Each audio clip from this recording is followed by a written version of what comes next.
As we step into today's story, make sure you're not alone.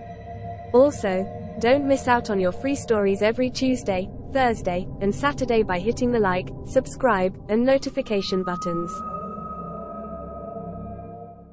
One gloomy night, Sarah finished her late shift at the office. Tired and eager to get home, she hopped into the old building's creaky elevator.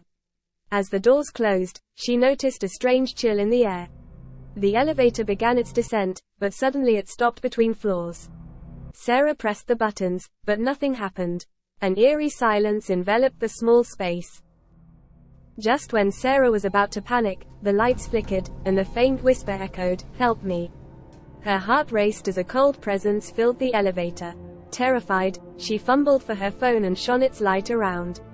There, in the corner, a transparent figure appeared, a ghostly woman in a tattered dress. The ghost stared at Sarah with pleading eyes. In that moment, Sarah felt a mix of fear and empathy. Summoning her courage, she softly asked, "What do you need?" The ghost pointed towards the basement. Unsure but determined, Sarah followed the ghost's silent plea. As they reached the basement, the ghost faded away.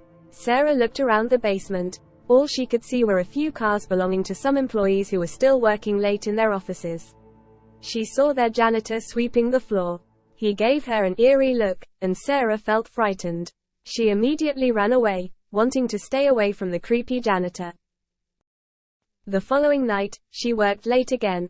She felt the need to finish some reports. There were 3 to 4 people with her in the office, also working late. They all seemed busy, concentrating on their work rather than communicating with each other. Sarah decided to finish up and was eager to go home. As she used the elevator, it got stuck and didn't work due to some electricity problem. The lights started to flicker again, so she decided to use the stairs. She managed to go down to the basement where she used to park her car.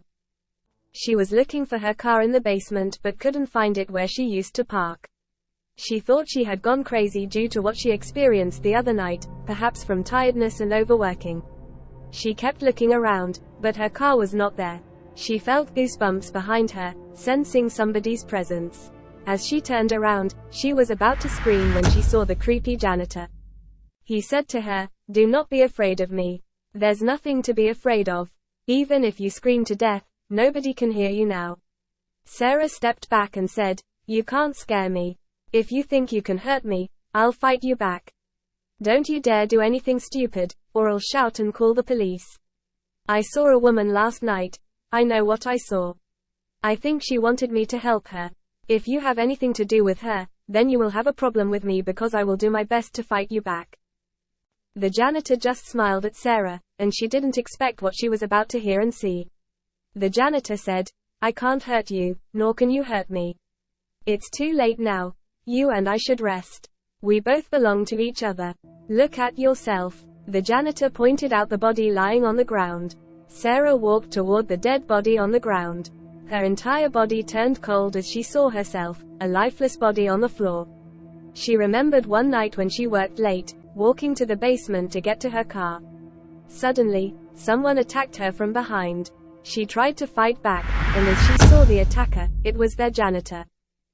The janitor then said to Sarah, "I never had the intention to hurt you, but you repeatedly humiliated me in the office every time.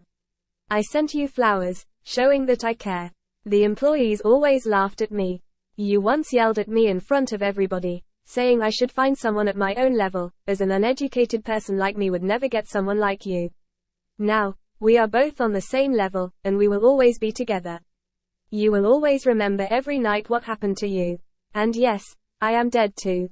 To prove my love and devotion to you, after I kill you, I also killed myself." Sarah, holding her ears and wanting to scream, could only say, "No, no, this is not happening."